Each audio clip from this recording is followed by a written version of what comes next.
Success. Eyes that mock our sacred institutions. Bedroom eyes, they call them in a bygone day. Sex desire is the most powerful of human desires. When driven by this desire, men develop keenness of imagination, courage, willpower, persistence, and creative ability unknown to them at other times. So strong and impelling is the desire for sexual contact that men freely run the risk of life and reputation to indulge in. When harnessed and redirected along other lines, this motivating force maintains all of its attributes of keenness of imagination, courage, etc., which may be used as powerful creative forces in literature, art, or in any other profession or calling, including, of course, the accumulation of riches. Napoleon Hill.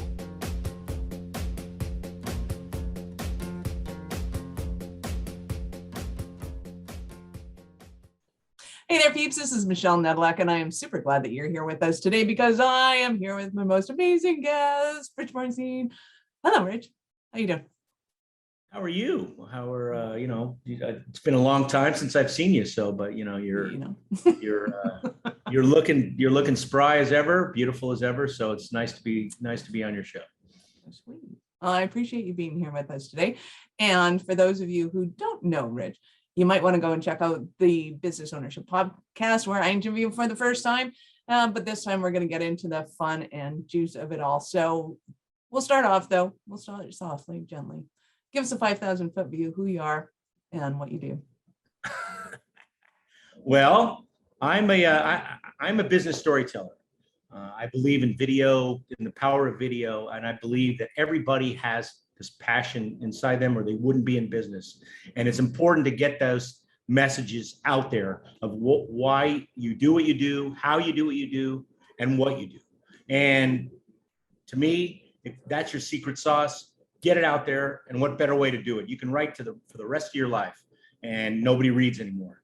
90. I don't know if anybody ever read, to tell you the truth. Well, I did, but now it's even worse, but there's more of a 90% retention rate from video as opposed to the written word. And so that's of course there is. That kind of boggles my mind. It's like Hollywood has always known that people are more interested in watching movies than they are in reading the book, because way more people watch the movies than have ever read the book, even though people always complain the book was much better. Well, if you got through it, nobody can get through them. It's so funny that you say that because when I was at Warner Brothers, I worked on a show called Spencer for Hire with a man that, the guy that created it passed away, but became one of my good friends, Robert B. Parker.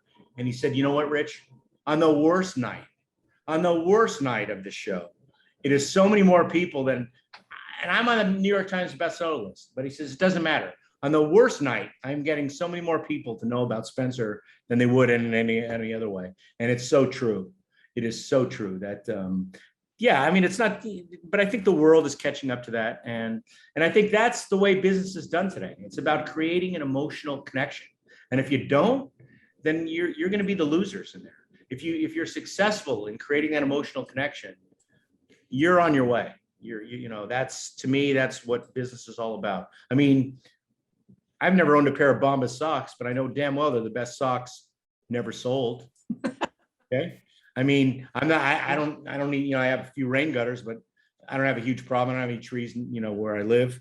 But I know I shouldn't get up on a ladder and clear them out. You know what I mean? Because I'm going to die, from leaf filter. So again, it's about creating an emotional connection. And that's what I do. That really is what I do. And I'm just going to keep pounding that away until it gets through to as many people as I can. Nothing like a good pounding. So let's talk about you breezed over it. There's a catch-22 to this, but I love it, is that you are an actual Hollywood producer. Yeah, well, Hollywood executive.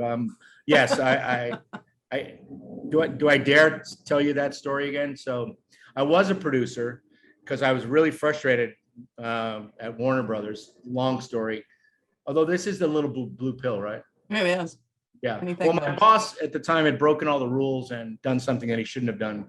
And I was really frustrated. And I knew I needed to get out. What? you have full permission to disclose. And you say he did something he shouldn't Okay, have done. he was married and he hired his girlfriend to be, at a very high level job, to the point where everybody who knew me would say to me, "Oh God, Rich, I'm sorry that, this is going on with you." So it's like, okay, but I realized, but in those days, there was nothing you could do. You had a choice: accept it or get the hell out. And I was working towards getting the hell out. So I was sitting at lunch with a producer friend of mine, and I said, "I'm really frustrated, Peter." And he said, "Well, what do you want to do?" And I said, "I want to do what you do. I want to produce." And he goes, "Do you really want to be a producer?" And I said, "I really want to be a producer." He goes, "If I give you the magic formula, are you going to follow it?" He goes, "Yes." He took his spoon and he went, "You are now a producer." Boom. And at that moment, I was a producer. Now, you got knighted into the I world got of knighted into production production world. with a So, spoon. That's have I ever kind of produced- appropriate spooning in order to get a producer job. And now you're going to the dark place. Isn't I'm that not what com- Hollywood producers do? I mean, Yeah, yeah. isn't it? So, I've taken that to heart. So I produced a lot of video content in a lot of different areas.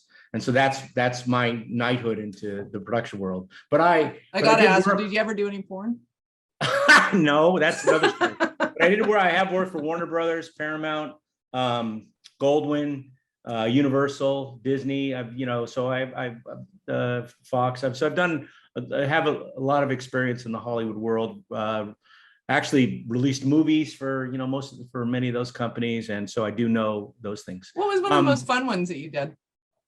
I know we'll get to you in a minute, but yeah. Let's first, see. entertain Fun me. ones. You know what the fun the fun ones are. I remember there was a young actor by the name of Kenneth Branagh that did this movie called Henry V with his wife at the time, Emma Thompson, and my boss just said, "Shakespeare," and I said, will you let me take the reins on it? She goes, "Be my guest." Because I had the opportunity in college to meet one of the most charismatic Shakespeareans in the world. His name was Homer Swander. And so I knew, because it was so good, that if I sold a great movie that happened to be based on Shakespeare, as opposed to a great Shakespearean movie, that we had something. Nice. And sure enough, that's how I positioned it. I did, we centered all the marketing around it. Ken was naturally charismatic, so we took him around to major cities to do interviews, and it launched it, and it actually relaunched Shakespeare into our vernacular in the movie world. And so by the time he did Much Ado About Nothing, all those years later, he was a household, he was pretty much of a household name. And now, of course, he's Sir Kenneth Branagh. So that's really one of the most fun. When you can create something like that, it's fun. And it's actually interesting. I hadn't thought about it in a while. So I get a call yesterday from the guy who was the original creator of American Gladiators. And he said, "They're doing a story on me, Rich." So expect a call from ESPN that, they're going to, because you were there on the ground floor. You're the one that did the marketing, the PR. And I said, "Great, John, I would love to do it."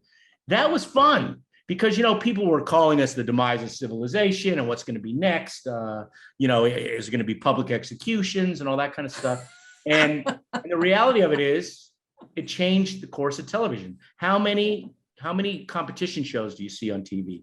And I think it almost, and this is all hindsight, it begat all the reality shows that are happening now because of that. So, but back in the day, that was awesome. I watched that. That was so much fun to watch. We were universally criticized for destroying the television medium. So those are a couple of fun ones. I think, what was it, Big Brothers or? Yeah, the list goes on and on. I mean, it's just you didn't have to do that one, did you? Yeah, but anyway, but those are two because they stick with me. But I mean, the list goes on and on. I think getting Oscar nominations for Madness of King George was another one, and I created a worldwide campaign because it was originally called The Madness of George V. And we decided that American audiences would think that they missed the first four of that, and so they didn't want to see the fifth sequel. So we changed to Madness of King George. That note got picked up around the world. I mean, literally, it said Goldwyn Goldwyn Studios has decided that they changed the name of Madness of George V because they wanted people not to think that they missed the first four parts of it. So boom. So those kinds of things are fun, and they really do stick with you. And I think that on a business note, I think helping Adobe transform from brick and mortar to what they are to the cloud-based business, to help making After Effects an essential part of every post-production house person in the world. That makes me feel good. And of course, because this is the little blue pill show, Schmuck Boy here didn't even realize what I did for a couple of years. And so someone said, "You realize you helped change the software industry?" And I went like, "What are you talking about?" But again, sometimes youth is wasted on the young. Okay, there you go. And intelligence is wasted on us. But anyway, there you go. I gotta tease and harass you because it's just too much fun. No, So, yeah, I didn't get enough of that yesterday from you. well, I got more to give. Hang around. So, how do you translate all of that, the breadth and width of those production houses? Like, they're huge. They got a massive budgets. It's insane. And then you come into, Joe's plumbing company. How do you translate that into something that Joe can use? Yeah, here's the big thing. Okay, doesn't matter. And this is give me the big thing. You're not even listening. All right, I'm listening, but I'm trying to stay on track here. Oh, right. So Focus. Here's the thing. I knew early on, especially in the world that I was working in, you needed to position things a certain way. Again, it was it is all about positioning. Great movie based on Shakespeare, or or great Shakespearean movie. Big difference, small words, or what, what there was another line there, waiter, writer, it's just one letter is the difference, right? So, okay. So it's all about positioning. So I knew you have to take because I began my life as a journalist. Well, what's journalism? It's about finding your angle. It's about finding that captive subject that's gonna grab people when they read your first sentence or two. God, right? man, you're killing me right now. You know that, right? Yeah, all exactly. About the angle and grabbing. Yeah, there you go. But okay. But I know you're kind of depraved on account of you're deprived out there. Clearly. In Canada. But I got to get out into public more often. Apparently. So that's really what it is. Everybody. That's why I started to say everybody has a story. And I knew when I was working in the diabetes community, and I would get these notes. And I would do a story with somebody like Leslie West, was the late guitar player and singer from the band Mountain. And he lost his leg to diabetes. He did 2 interviews. He did one with me and one with Howard Stern. And I got, when that aired on CNBC, our piece, I mean, I still get notes today. And he just passed away, unfortunately. But people said, this motivated me. I'm going to do better in my life. And I got so many notes like that in that community. And I realized, okay, that's what it's about. So that made me feel better here. So people ask me all the time, well, what do you get more enjoyment out of? Hey, I get enjoyment out of both. But if I can help an entrepreneur, if I can help a small business get off the ground. There was something in LinkedIn today, a company that I work with, a Canadian company, Hip Hop, they're HIPPOC, they're artificial intelligence. We did some work with them, and he's so appreciative. You can check out the video that we did for him. And again, it's telling their story. Where did they see it? On LinkedIn. Nice. On your LinkedIn? He posted on LinkedIn, yeah. The CEO's name is one of the most charming people in the world. His name is Jean-Maxime LaRouche. And but again, it's an example of storytelling and why they're different and how they're going to change the industry, the advertising industry. And it's right there. So, okay. So yeah, would I make more money working for Disney on that particular? Absolutely. But if I can help them take their business from here to there and then to there, I feel good. I think that's one of the things I love about you so much is that you've got this breadth and width of knowledge that is world-class, exceptional, one of the tops, and you're just going like, I just want to help the little guy, and this is awesome. And to me, it takes a hell of a personality to be able to do that. Well, thank you for that. Sometimes I do run out of patience, but yeah, no, I do. Don't yell. Why does it take so long? Why?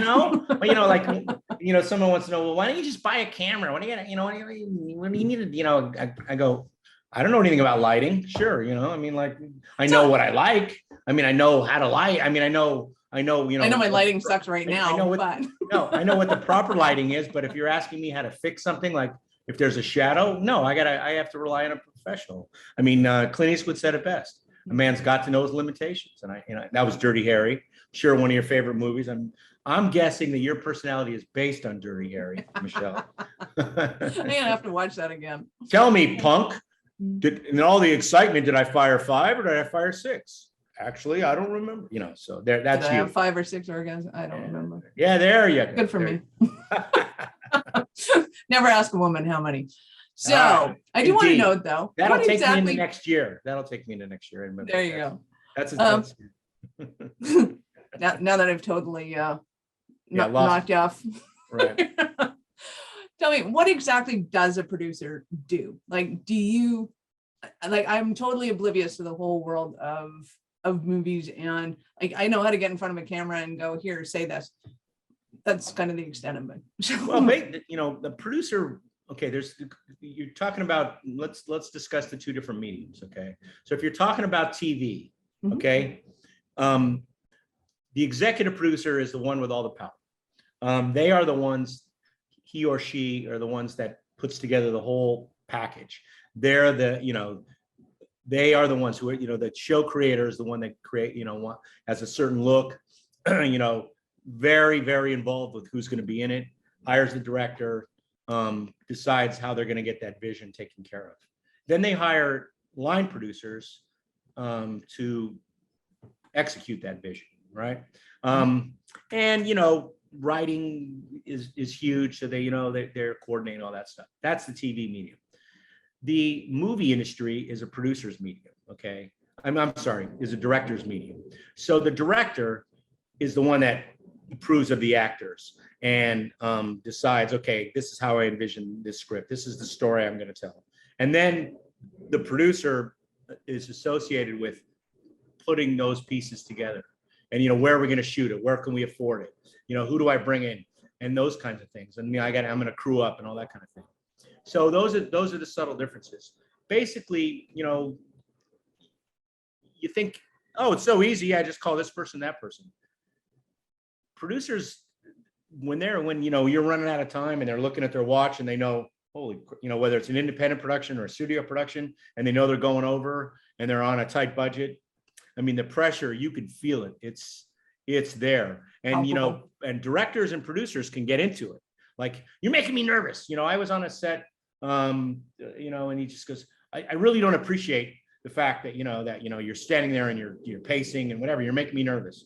He goes, look, we're about ready to go into overtime and we can't afford it, and so it's palpable there. So that's really what the producer does. Look, yes, in a podcast, you just put yourself in front of the camera and you do it. But if you were out moving around and you were shooting it in a garden somewhere, then there would be a lot of elements that the producer would have to put together. Okay, how are we gonna light it? Is it gonna be in the sun, in the shade? How many cameras do we need? What kind of? So you're the dude running around like the event planner, making sure that everything's golden. Is that? Yeah, I mean, hopefully I'm not running around that much, but yes, I am kind of the event planner, like going, please have film, please have the camera working properly. But camera guys will tell you, we've all lived through it. They forgot to hit record, we got to redo that. And my card just, the memory card ran out in the middle of the best answer that the subject was going to give. there's we got one car to blow up and I forgot to hit record. So yeah, it's nerve wracking. And then for, let's say, the pieces I've done for, say, CNN or History or those, it's like I light it a certain way. I get in before the subject comes in and I send them back the picture. I go, you okay with this look? Because I'm trying to match something that maybe they've already created for the show, and I'm creating another piece for it. So there's a whole lot of elements that you have to go through. It's not as easy as.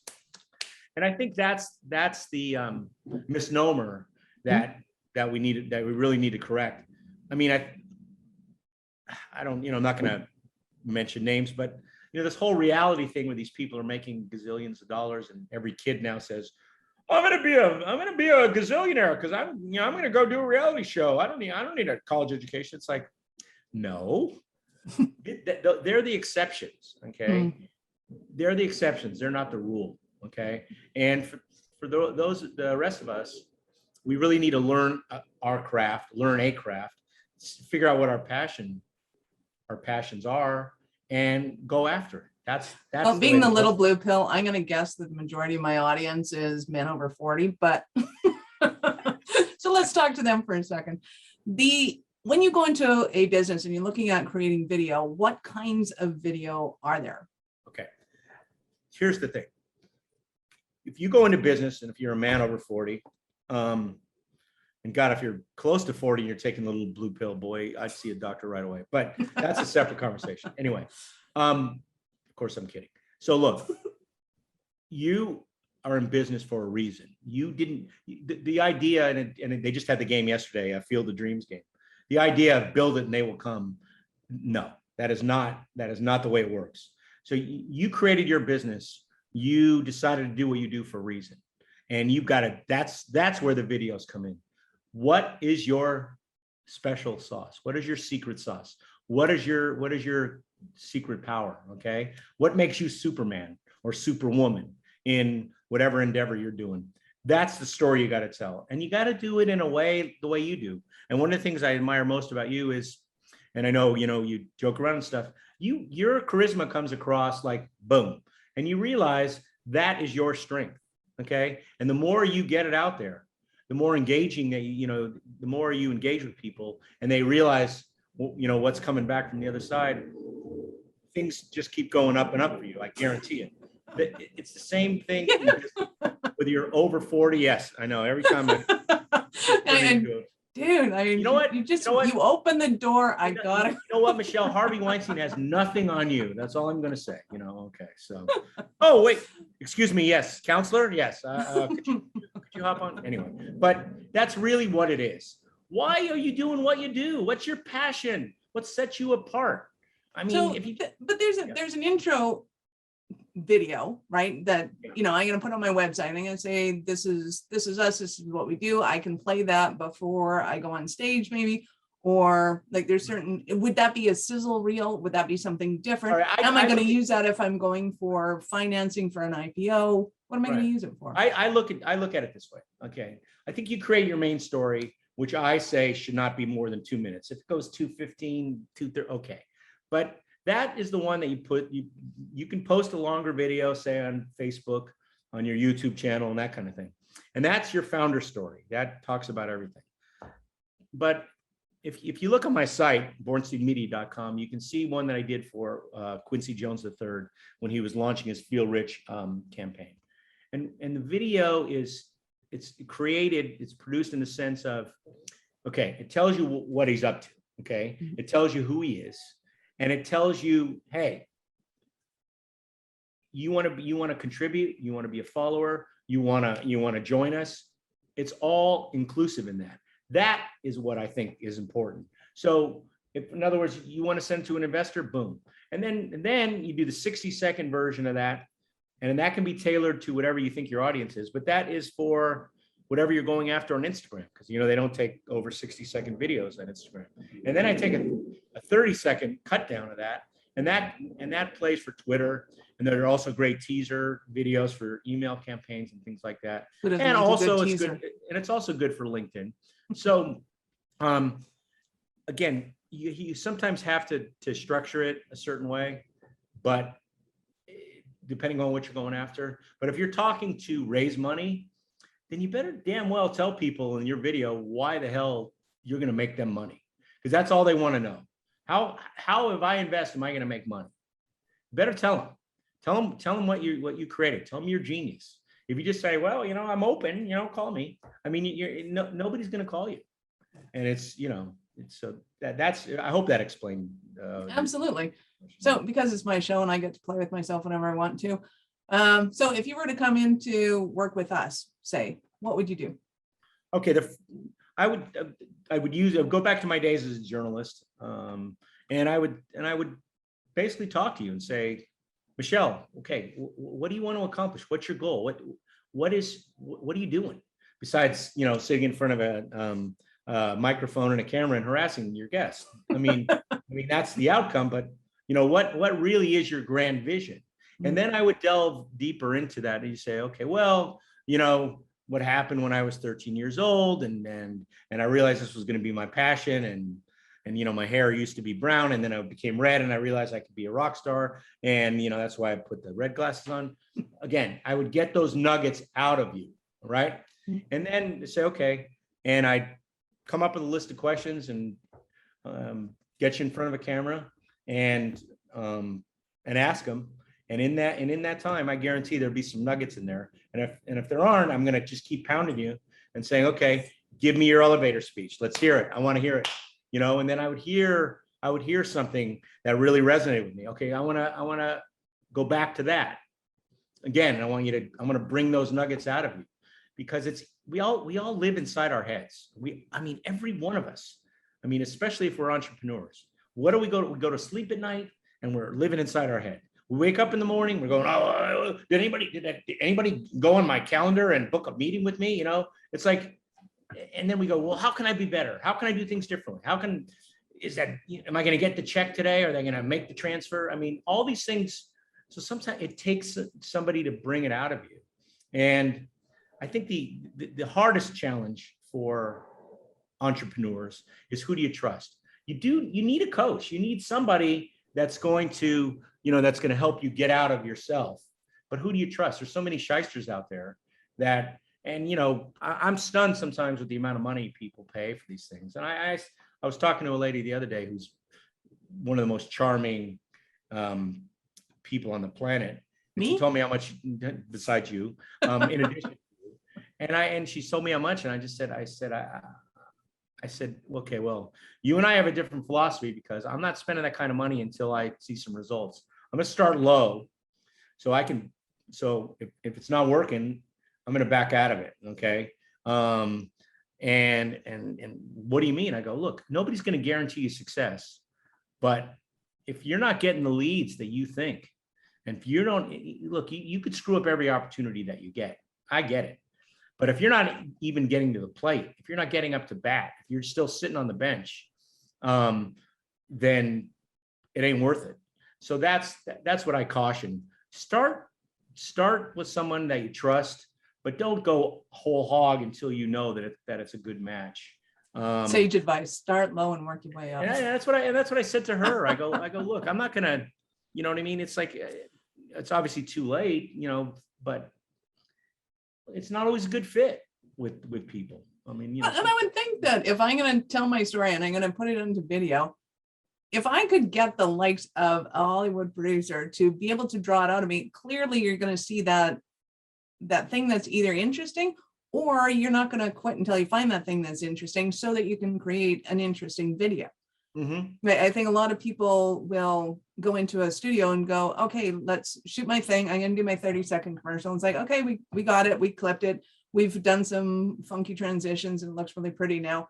It's like, no, it's still boring as fuck. Like, no, this is not a quality video that you want to put out in public. And I see it time and time again. And quite frankly, it pisses me off, because people are just there for the dollar to go, I've done my job and I have to pay somebody, and we're in editing, and this is how it's going down. And it's like, you're not going down on me if you're doing shit like that. That's not cool. That's not kosher. That's not whatever you want to call it. What I love about being able to do a video with you is that you know how to find something interesting, because you know what interesting is. And that's the goal, to create something that people are going to be interested in. I'm not just putting out a. Well, thank you for that. I do appreciate that. I pride myself on that. It's, years of being beaten over the head, with people when you're at the newspaper. I have this conversation with people all the time. They go, I know about deadlines. I said, okay, that's good. And I go, have you ever worked on a newspaper where if, like, I would get the call, okay, you better hit send right now, otherwise it will not make the morning paper. There's nothing more fearful than knowing that you busted your hump on a story, but if it's not done like within 30 seconds, you're done. Okay. That you're going to be embarrassed as hell because you're going to go, wait a minute, where is that? You know? So I agree with you. So that was kind of the way I grew up in the business. That was my first job, was being a journalist. And then I kind of graduated to the studio side of things, where again, it was, what is it that makes it special? I mean, yeah, sure. Entertainment is essentially a copycat business. Someone comes up with an idea and then, everyone tries to copy it and create it. But it is still finding that position. And that is what I do. The other thing that you didn't mention is, when people work with me, they work with me. I don't have, 16 junior people that I go, hey, you take over this one. I mean, there are moments that I wish I did, because as certain times the personalities don't always mesh, but I pride myself on, I'm involved with everything that I do, and it's me personally. And then, my small team, I have my editors and, my videographers and all that kind of stuff, but it's me at the helm. And I take great pride in that. I'm not farming it out. When I first started my own business 20 years ago, I worked out of my house, and people would say, oh, what do you mean you're working out of your house? Well, that just means you're farming the workout. I go, no, it means that I set up here because, I don't know. Well, so we want to see your workspace.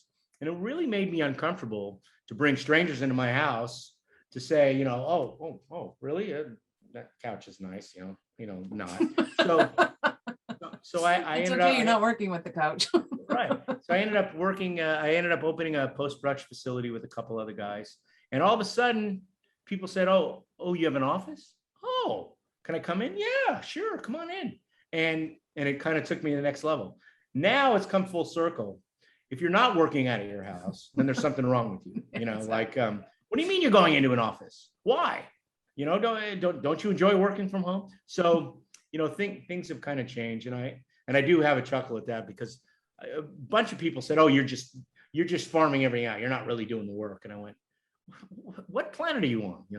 So I do enjoy the fact it's come full circle. That's awesome. So give me an example of one of your Cinderella stories of just a regular business that made something because of you. A regular business. Just a regular business, not Hollywood, not Disney, not those guys, just, Joe's Plumbing. The guys that I just mentioned, I think they're on the cusp of just exploding. They're called HIPPOC, HIPPOC. They're in Montreal, and I think that's going to be one high on my hit parade, because they are bringing something new, the whole artificial intelligence. So that's one that I'm really looking, keeping a close eye on. I've done something where these are coaches that I did some work with, and I think their business has improved, tenfold since we did it. And I see this as a burgeoning relationship. So those are ones that I'm really, feel that I'm heartfelt. Look, Adobe is, you can laugh, but Adobe was a completely different business before we did it. So I do take great pride in that as well. Even though, it's Adobe, but the reality of it is it's Adobe now. Yeah. I mean, they won't give me the numbers before to what it is now, but I think, the content that we created, where I had the privilege of interviewing an Oscar winner by the name of Rob Legato, who was working with on a Martin Scorsese movie called The Aviator. And you'd think it had this huge budget, and I was able to illustrate, no, it did not have a huge budget for their effects, So, and this is how they did it, and they used After Effects. That I feel really good about that. And it's just, but it's like anything else. It's Sundance TV is a big thing now, right? Mm-hmm. But when we were launching it, they didn't even know what they had. It was like, well, what are we doing? Are we recreating the Sundance Film Festival? What exactly are we doing? And of course, now it's evolved to this destination thing. But I'm proud of the fact that I was able to get them, build the foundation. I remember we were having a meeting down it was down in Orange County, California, after one of the TV conventions, and we sat in a room, And they said, well, okay. And in those days, coverage was really hard getting into the cable because they only had X number of slots.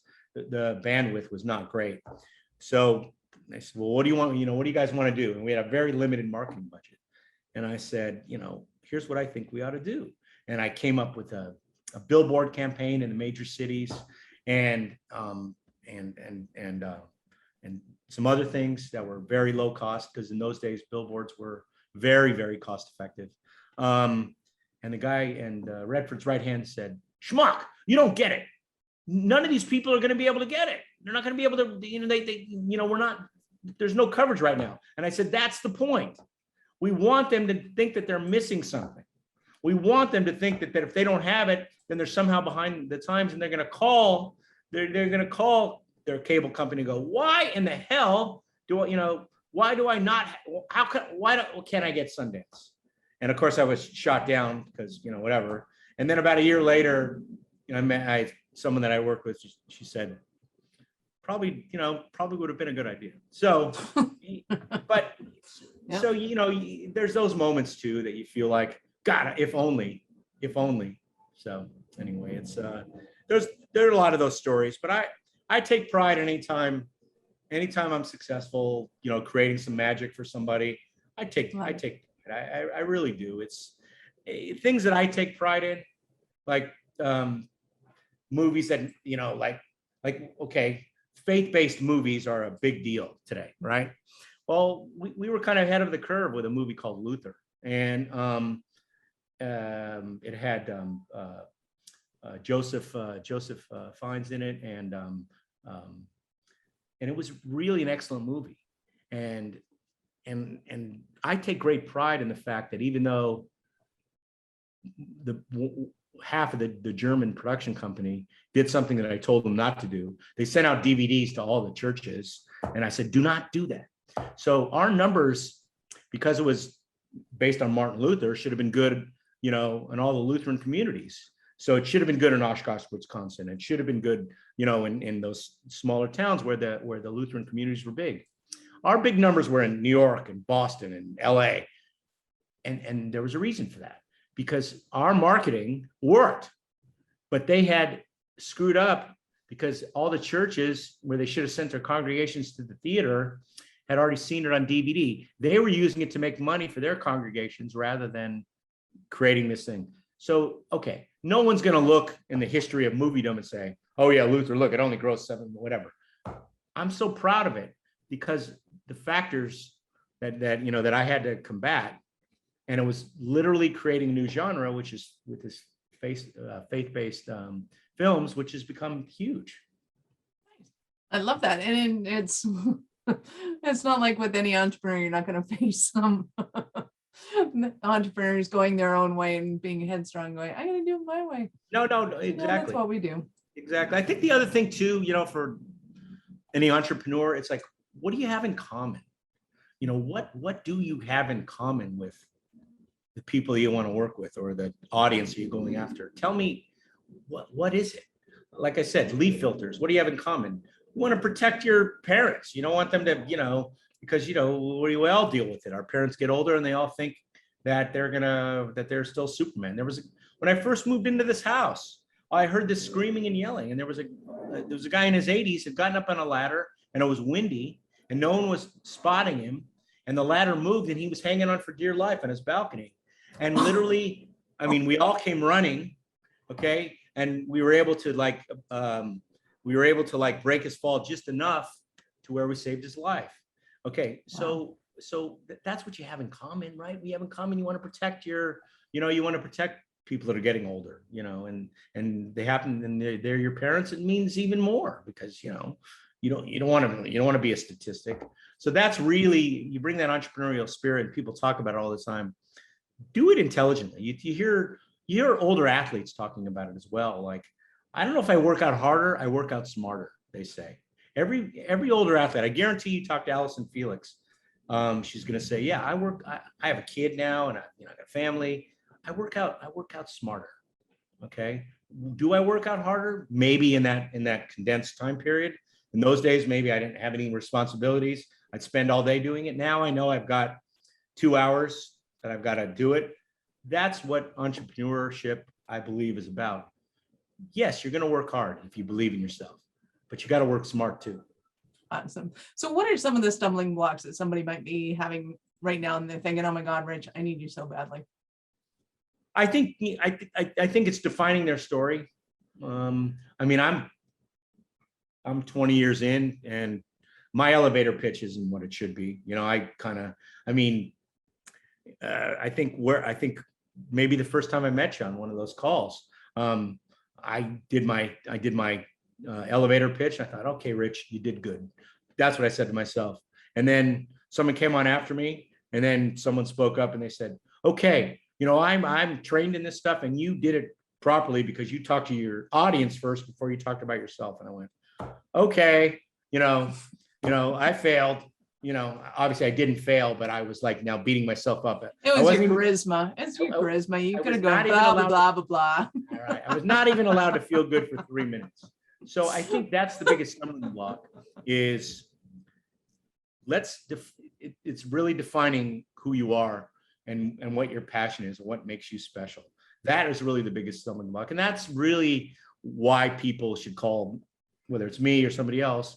It's like, hey, let's go. And the other thing that I try to get through to people is I get paid for my brain as well as, you know, the work that we do. I'm not just sitting there, you know, okay, go ahead, talk, Michelle. Go ahead. Oh, okay. Yeah. All right. There you go. Okay. We're done. Oh yeah. I'll do the best I can. I really am trying to bring the best out of you, you know, when we sit down. Awesome. So let me ask you this. So how do you get it up and keep it up in your business? Of course, I'm talking about your profit and revenue. I tell you the secret. Hmm. These networking things, being on podcasts. Otherwise, and it's hard for me. I mean, I know you might find that hard to believe. I'm not a great networker. I really am not. I really feel like sometimes people don't really want to hear me, you know, oh God, he's talking about, oh God, okay. So Jamie Lee Curtis, you know, like whatever. Yeah. Oh, really? Redford said you guys went to high school together? Okay, fine. You know, Charlton Heston said, you know, here, give me a glass of wine. It's 10:30. I mean, like, I feel like that if I'm talking shop, that people are thinking, A, they don't care, or B, I'm just trying to show off. So I tend to like not want to do those events. And yet I'm finding now that people actually do like the stories. They want to know, you know, they want to know some inside stuff that, you know, that I've experienced. And so networking is really crucial. If you're out there talking about what you do and why you do it, you're honing your message. You're actually refining your secret sauce. You know, you're actually sharpening your Superman powers, you know, your otherworldly powers. I think that's crucial. I know it's transformed me. I mean, because before I was, you know, seeking out networking opportunities and doing those things, I would just sit here and go, okay, are they going to email me back? Are they going to call me? Am I going to get the gig? I mean, what about that? I mean, maybe I should go after that. It's a horrible way to exist. It really is. And so the more you can talk to people that are like-minded, that whether they become your clients or not, but just talk about, hey, you know, enough about me, let's talk about me. You know, more of those situations where you're really just talking about what it is, I think is really, really crucial. I think the other point is, don't be afraid. I know when I started 20 years ago, I said, oh, I'm not calling that guy's a schmuck. There's no way I'm not calling him. And the guy took me to lunch and he said, no. He said, you're on your own now. You're not working for the big studio. Okay. They may be a schmuck, but that schmuck may hire you. Okay. So you can't be afraid of, well, we didn't really get along. If they ignore you, they ignore you. I mean, if they tell you that, you know, if basically they whisper to one of their colleagues, you're an asshole, then so be it. I mean, your life is no different, right? I mean, so, okay.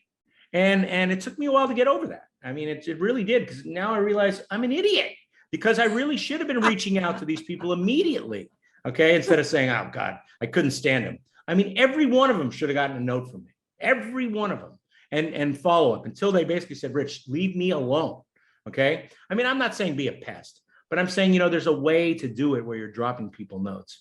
And the other thing is, talking with enough coaches through the years, they say you have to mine your resources, basically your first connections on LinkedIn or whatever. You need to mine those. And I remember distinctly, screaming, going, "You don't get it. You don't think I do that every day? You don't think I call, people that I know that are my friends every day, seeing if they have work for me?" That's not what he meant. Okay. What he meant was, tell them what you're up to. Tell them what you're looking for. Ask them questions. Everybody likes to talk about themselves. That's what mining your resources means. Get into discussions. If you're hitting them up just for business, the answer is either I have business for you or I don't. But if it's philosophical, hey man, I love what you did on this. What'd you do? Why was it successful? Why do you think it was successful? Or conversely, hey, I really love what you did, but I noticed the numbers weren't what you thought they were going to be. So I say, so tell me, do you have, now that is a little more painful conversation, but maybe you'll get some back and forth. That's what mining your first connections means. And it finally hit me. That's what it is. That's what it is. And look, obviously there's some sensitivity. If you work for a big company, they don't want you posting it on LinkedIn, and saying I did it because, maybe they don't want people to know that they didn't do it themselves.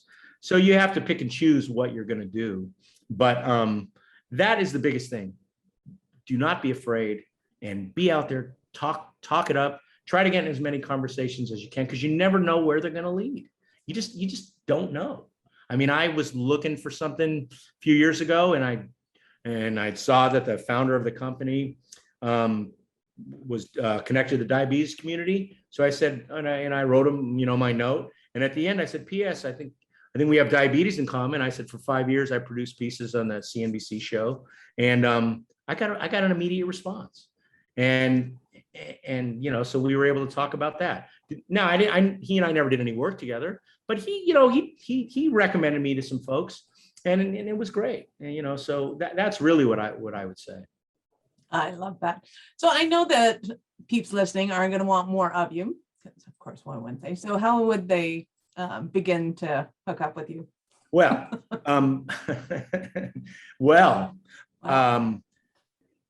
bornsteinmedia.com is you can see my work. There's a contact information there. That's BORNSTEIN media, MEDIA.com. That's one way. You can text me 818-606-2383.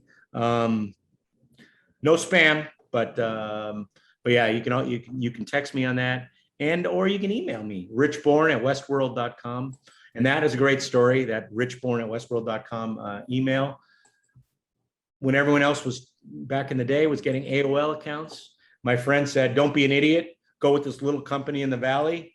And I got a Westworld email. And now everyone thinks I'm hip because everyone thinks I'm associated with the show Westworld. So I'm associated with the show. Yeah, don't you fret. But the reality of it is, it's just been my email for the last 20 years. And, and so after 20 years, I've become hip. So those are the best ways to do it.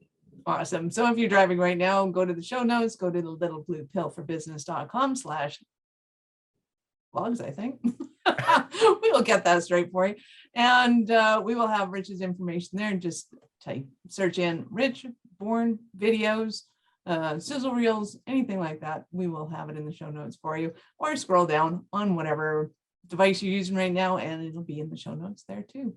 Awesome. Well, thank you so much for your time today, Rich. It's been absolutely fantastic. I love and appreciate every time I get to talk to you. Thank you. I'm waiting for that text. Rich, I'm ready to work with you. I'm waiting for that. Okay? Awesome. I mean, we are working together. You're gonna regret that. I'm not breathing.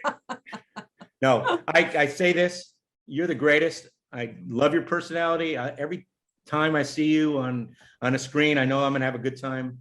You are truly one of the charismatic people that are out there, and I really am pleased that we got a chance to meet. Nice. I am nothing if I can't give you a good time. Seriously. Good time. Michelle has the blues. I get it. Okay. Awesome. This is Michelle Nilla. Right. Thank you for being here with us today. If you know anyone who would make a great guest for the show, or or if you have a question or topic that you'd like me to discuss, reach out to me at michelle@thelittlebluepillforbusiness.com or connect with me on LinkedIn or Facebook. I'd love to hear from you. Thank you for listening to the Little Blue Pill for Business podcast with your mistress in business, Michelle Nedelec. Why are you still here? Go to littlebluepillforbusiness.com and get your goodies. If you enjoyed the show, be sure to share it with somebody else that you know would enjoy getting it up in business. After you subscribe to the podcast, of course, so you won't miss any future episodes. Now, check the notes for links. Oh, and only tell your wife if she's into this, entrepreneurship. And I'll see you both on the other side.